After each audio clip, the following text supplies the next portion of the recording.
Friends, positive vibes में प्रभा लोढ़ा बॉम्बे से आपका स्वागत करती है। आज एक नई सकारात्मक कहानी नन्ही किरण के साथ। एक छोटी सी बालिका थी। वो दिन में सपने देखा करती थी।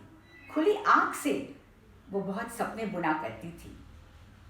पढ़ने का उसको बहुत शौक था, पर वो एक बहुत निर्धन परिवार से थी। उसकी माँ घरों में कुछ काम करके पैसे कमाती।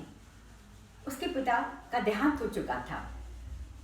जब उसके बड़े पापा को पता चला कि उसको पढ़ने का बहुत शौक है, तो किरण को उन्होंने एक अच्छे स्कूल में दाखिला दिलवा दिया। किरण अब मन लगा के पढ़ने लगी। स्कूल से घर आकर वो काम करती, अपनी माँ को मदद करती थी। बहुत मेहनती लड़की थी वो, काफ़ी पढ़ने में होशियार भी थी वो। एक बार क्लास में टीचर ने कहा, सब लड़कियां अपने अपने सपने लिखें। इस लड़की ने लिखा कि मेरा सपना है कि मैं एक बहुत बड़ी डॉक्टर बनूं और अपनी देश की सेवा करूं। किसी ने लिखा कि वो बहुत बड़ी गृहिणी बनना चाहती है, किसी ने लिखा वो टीचर बनना चाहती है, किसी ने लिखा वो वैज्ञानिक बनना चाहती हैं। जब टीचर ने किरण का सपना सुनाया तो टीचर बोली कि किरण, तुमको इतने बड़े बड़े ख्वाब नहीं लेने चाहिए, आसमान में मत उड़ो। डॉक्टर बनने के लिए बहुत पैसों की जरूरत होती है और वो तुम नहीं कर सकती। किरण कुछ नहीं बोली। सब लोग उसका मजाक उड़ाने लगे। किरण चुप रही। उसकी मेहनत कम नहीं हुई, मन लगा के पढ़ने लगी। थोड़ी बड़ी क्लास में गई तो उसको स्कॉलरशिप मिलने लगा।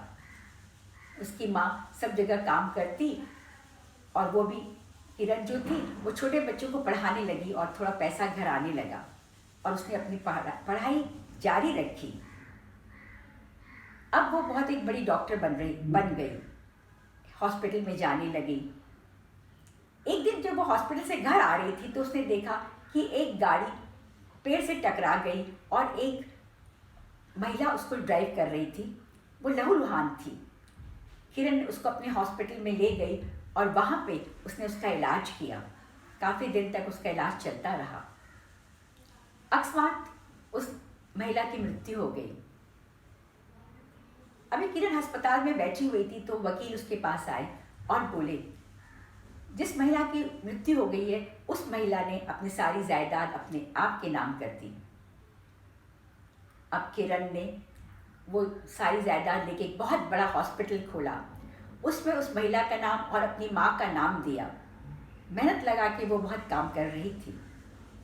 एक बार वो अपने कैबिन में बैठी हुई थी तो बाहर से शोर आया।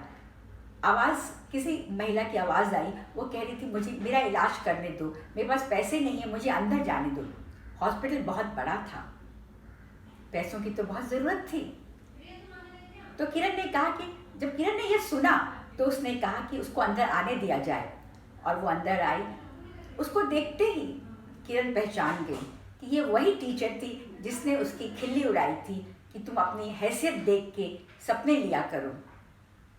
किरण ने उसका इलाज किया और जब उसका बिल पे करने के लिए उस औरत ने कहा कि मेरे पास पैसे नहीं हैं, तो नर्स ने कहा कि आपका बिल पे हो चुका है। पता लगा कि बिल किसने पे किया, तो उसमें लिखा हुआ था कि अपनी हैसियत देख के सपने लिया करो, वाली ने आपका बिल पेमेंट कर दिया है। जो टीचर थी उसकी आंखों से झरझर आंसू बहने लगे और उसको वो घटना याद आ गई कि किस तरह से नन्ही किरण का उसने दिल दुखाया और खिल्ली उड़ाई थी। साथियों, कभी किसी का मजाक नहीं उड़ाना चाहिए। सब अपने अपने हिसाब से काम करते हैं। अगर आप ऊंचे सपने लेंगे तो ही तो आगे बढ़ेंगे। आपका लक्ष्य आगे बढ़ने के लिए होगा तो ही आप आगे मेहनत करके आगे बढ़ेंगे। मेहनत करने के बाद कोई भी काम विफल नहीं होता। इम्पॉसिबल नाम तो कभी डिक्शनरी में किसी की होना भी नहीं चाहिए। हिटलर ने एक बार कहा था कि मेरी डिक्शनरी में इम्पॉसिबल वर्ड है ही नहीं। मेहनत करके आगे बढ़ें, बड़े सपने लें तो ही आप आगे बढ़ पाएंगे और दिल में जज्बा होना चाहिए कि हमें कुछ कर दिखाना है।